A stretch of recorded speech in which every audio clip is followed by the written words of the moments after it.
Our story begins, like most good stories should, with a man trying to kill himself.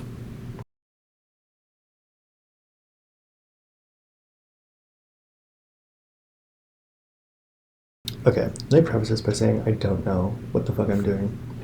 And I'm recording at night, so I'm trying to be a little bit quiet. So if my voice comes off as annoying, that sucks for you. And also, sorry, I have anxiety. I was preparing things for this, but then I realized I have no idea how to fucking structure this. So I'm just going to talk to you about why I like negative positive angler.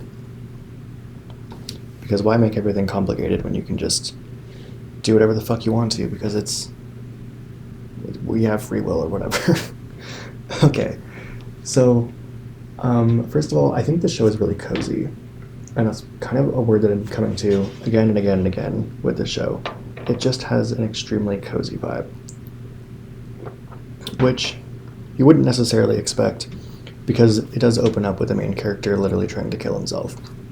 The other thing I really like about this show is how depressed the main character is, because as a person who, one, is avoidant, and two, in a perpetual state of high functioning depression, I enjoy seeing myself represented in our media. So those are two aspects that I like. The other two aspects of the show that I really enjoy are I guess three. The relationship between our main character, Sunahiro, which I'm just going to call Hiro from now on, and this pink-haired cutie called Susuji Mori. His real name is Takaki, but it sounds a little weird in our language, so I'm just going to call him Susuji Mori. So yes, I do mumble. I'm working on it. I'm trying. But like their relationship is extremely queer coded, and I really like that Susuji Mori is so protective over Hiro, and the reason that he is gets, related to the audience later in the actual story. And it's because the two of them are really similar. They have a lot in common, and one commonality that they have in particular is that both of them are avoidants, and both of them are running away from their problems. Sunahiro is running away from the fact that he has a terminal illness, and Susuji Mori is running away from his guilt. Spoilers, obviously, but we don't get this information until the end of the show, but I think just for, you, it's probably important to know. Susuji Mori has abandonment issues, and he has abandonment issues because in, I think, the 3 years, in the previous few years, his brother died. His little brother unexpectedly dies. And Susuji Mori brings this up earlier in the show, but what he leaves out is the fact that he doesn't actually die from the illness that he had. Instead, his little brother, says something to the effect of, "It would have been better if I just wasn't here at all." And hearing these words makes Susuji Mori really angry, and so he turns around and the two of them get into a big fight. And after this fight, his little brother is very upset and decides to run away from the hospital. And it's when he runs away that he ends up getting hit by a car. Presumably, he gets into an accident and then he is killed. And Susuji Mori finds himself saddled with immense guilt over the fact that it wasn't necessarily the illness that killed his brother, but it was instead the fact that he wasn't empathizing with him enough in his eyes that led to his brother's death. In effect, he was the inciting incident that triggered the chain of events that led to his brother's death. And so Susuji Mori runs away from his family. He can't face them. And I think that all of us would feel that way. I don't know if you've seen Hereditary, but get that fucking face off your face. If you end up killing your sibling by accident, you kind of don't want to see your family, probably. Just a thought. And so anyway, he runs away, which makes sense. He's guilt-ridden, and again, is an avoidant. So fucking cheers, bitch. runs away from his family, cuts all communication, and dives back into his hobby, which is fishing, and again finds his way to the Every Mart, which is kind of the nexus for everybody of this show. And so that's the backstory of Pink Hair, Sasuji Mori, that you don't get necessarily until the end of the movie, or end of the show. But the point is, Sasuji Mori has a psychological profile that makes him, an avoidant, but also that makes him have these traits in common with Hiro, because he's also running away from something. Sunehiro is running away from his own mortality. He is 23 years old, and he's just been told that he has a terminal brain illness, and he's been given a whole 2 years to live. And so he, is already at a college that he didn't want to be at because he didn't get accepted to the one that he wanted to. He has already gotten himself into a large sum of debt because he made these unwise stocks, although we should just call it what it is. He gambled incorrectly, which saddled him with a bunch of debt. And then he gets diagnosed with a terminal fucking illness. And so he is running away from his problems, but also the fact, these are all complicated even more so because he's been given this terminal diagnosis.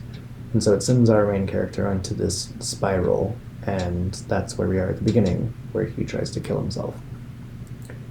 And so the two of these characters, Sasuji Mori, who's running away from the fact that he kind of led to his brother's death, and Sunehiro is running away from the fact that he's 23 and has been told he's going to die in 2 years.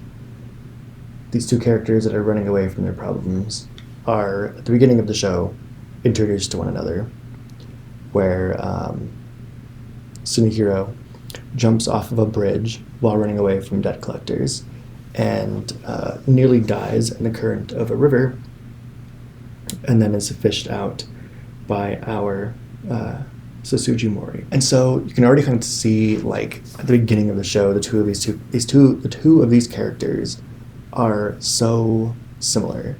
But there's also this queer coding that happens with these two characters that I really like. I don't know if you've ever been in a similar situation where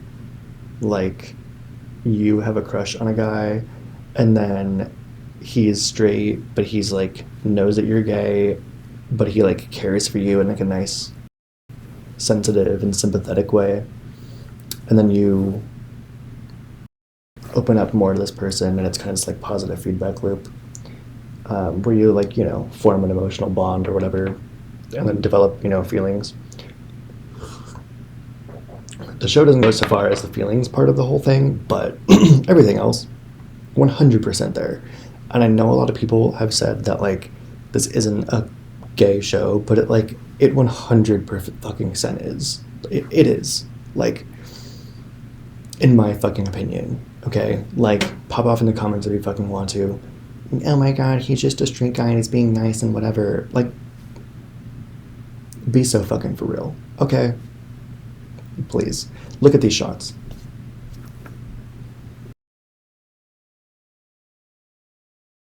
And that one.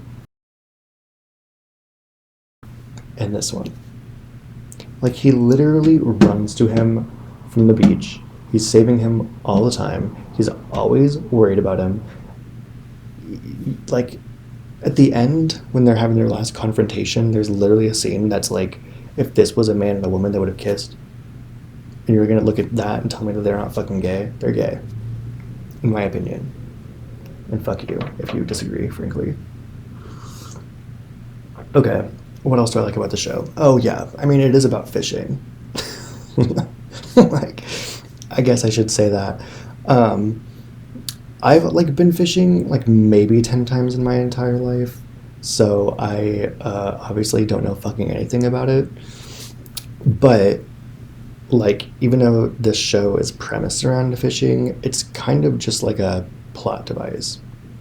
But I will say, something that I find kind of intriguing about the lens of building a new skill is this. One, do you remember when you were young? Do you remember when you were younger and you had these afternoons or days that were only like a day long or maybe a few hours long, but they felt like years. They would stretch on for like an impossible amount of time. And it felt like time would dilate and you were just like stuck there for like far longer than you wished. And like a year, for instance, would go by, but it would feel like 10 years all in one, you know? The point is, like, when we're younger, like, time passes slower. But as we get older, you know, these years, at least for me and for a lot of other people, seem to be passing by, like, so much faster. So much faster. And the reason that that is, apparently, one of the hypotheses surrounding the reason that this phenomena is common amongst people that are aging is that our lives become more monotonous. We settle into our routines and we have fewer and fewer novel experiences. And so we experience time differently. As we get older, we experience less and less of our own lives because they're literally not worth remembering.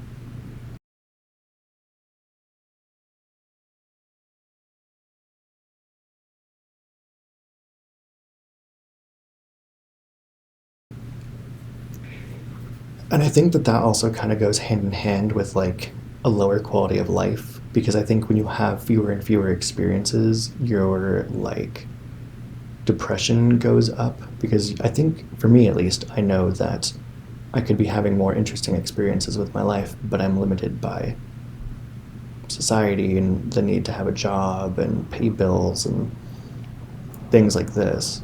Even though I know that like if I had more novel experiences, I could probably have a more interesting existence. My point in saying this is that one of the ways that we can kind of introduce novelty into our lives is by having new experiences. And in this show, one of the ways that Tsunehiro kind of gains a new perspective through his experiences is through the development of a new skill. Because when you develop a new skill, in this case fishing, it's something that requires your active attention. It's something that you're not used to or experienced with, and it's something you have to learn. And so you constantly make mistakes, and you have to constantly figure out what you're doing wrong and fix it and learn more about the craft and incorporate that into, you know, moving forward and things like that. And so developing a new skill forces you to be more present. And I think that is one component. But I think the other part is also like in something like fishing, you are interacting with a world that we so often ignore, even though like our world is, you know, mostly ocean. We almost never really think about it because it's a world that we're so not used to experiencing. And so it's cool to kind of see Tsunehiro have to think about, you know, the different lures that he has to use and the different depths that the fish are at and how tides affect, you know, whether the fish are coming in or how storms affect the kind of fish that you can get and monsoon seasons and all of this. I think it's really, really cool to see just like that there is like this huge kind of aspect to fishing that I honestly never knew anything about. But I think the other part of it is that you are also in your surroundings more. Like I think I am so used to going to my apartment and going to these specific locations like a grocery store or a McDonald's and then my job and this shit like this.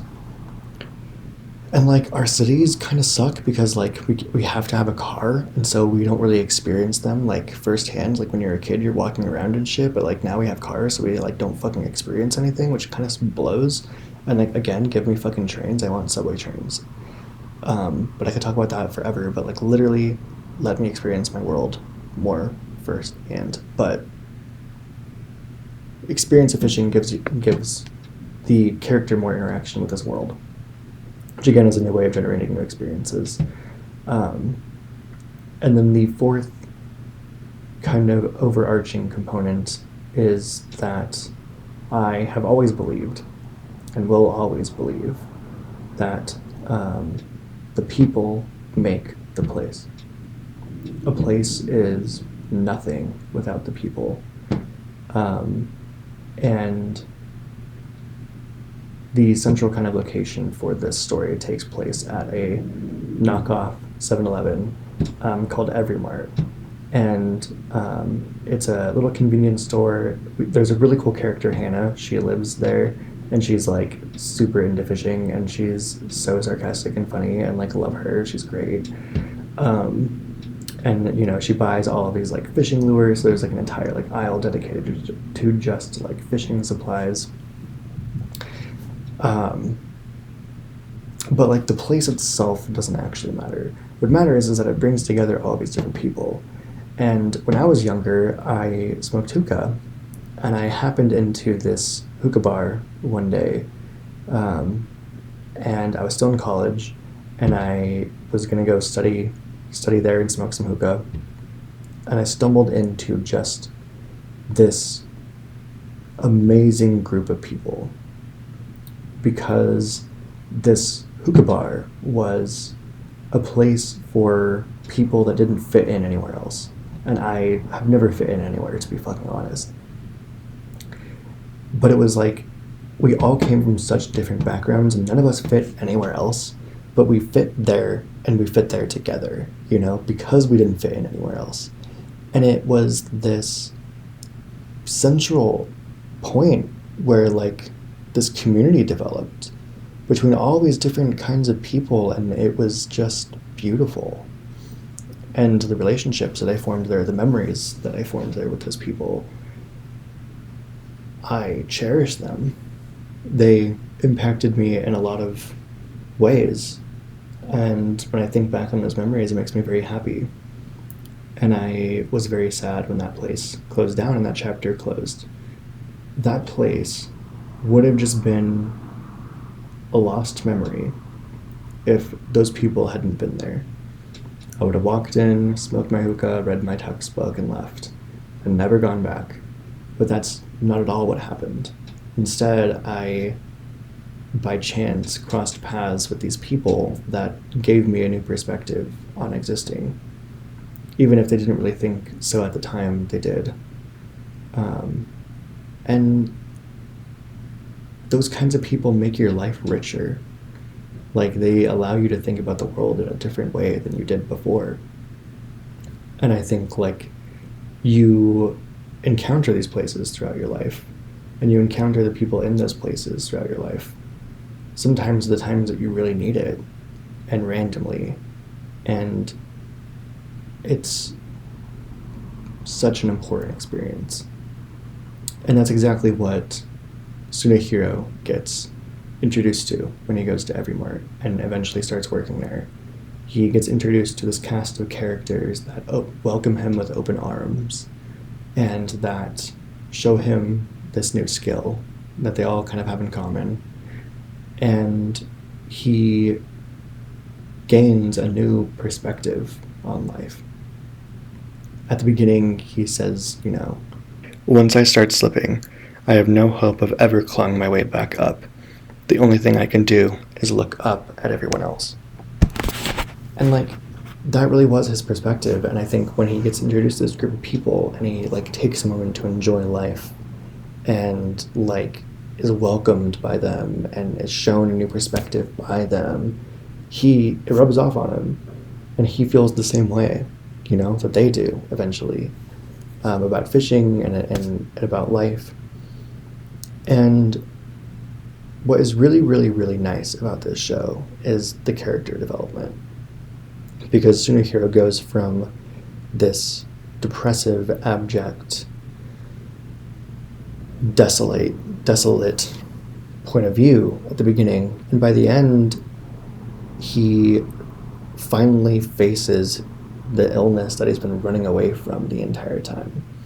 The people and the place and the skill set and the new perspective that he's gained grant him the courage to stop running from himself and from his problems and to finally acknowledge them and then to actually go about fixing them or solving them or confronting them. And so by the end, we get this beautiful scene where he finally picks up the phone and makes the appointment to go to the hospital to figure his shit out. And it's like the breakthrough moment for him, you know? It's when he finally accepts things and when his time in this new world has actually healed him and allowed him to face himself. And it's his courage, I think, that also kind of shows Takaki or Tsusuji Mori that he needs to also face his problems. And so we're left with this kind of beautiful ending where Tsunehiro goes back home to get treatment at a hospital closer to his house and his family. And Tsusuji Mori goes back to his family to visit his brother's grave and, you know, talk to his family again after running away from all of them. And, you know, the ending shot of the show is 2 years into the future, and Tsunehiro isn't dead.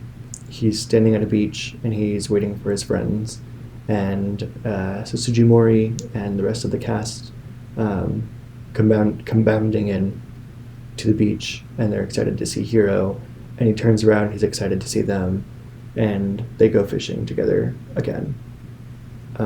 And that's how the story ends. And so, even though it's just like a cute little like slice of life, I don't know, it like sat with me a little bit, and I really enjoyed it, and I like seeing Avoidance get their shit together and actually be able to like solve their fucking problems, because like there's hope for us out there. We can figure our shit out and solve our problems. And it also just reminded me of like the people that I've come across in my past. Like as an avoidant, I'm bad at maintaining these relationships, but like they were important to me nonetheless. And it's nice that there are people out there that feel the same way and that like make these kinds of stories and make them so well. Like the fact that it's only like a slice of life anime, but like the shots are beautiful and the music is great and you do actually learn things from it, and like the drama in it is actually really good, and like the message is really good, and the ending is really good, because when it ends you want it to keep going and you don't want the story to end, and you want to flip, you know, back to page number 1 and rewatch it because you don't want the story to end. And that means that they've developed really solid characters because you don't want to see them go. And I think that it's the perfect ending because it makes you want more, but it's also satisfying knowing that it all culminated in him seeking treatment, in Hiro seeking treatment and actually, you know, surviving and being able to experience more life with this eclectic group of people.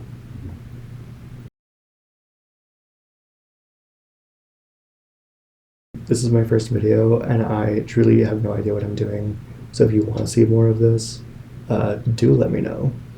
And if you have any critiques or want things to go in like different directions or whatever, I'll read them, but I make no promises beyond that.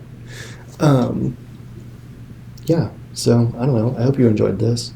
I don't know what this channel is called yet, so we'll figure that fucking out too, I guess.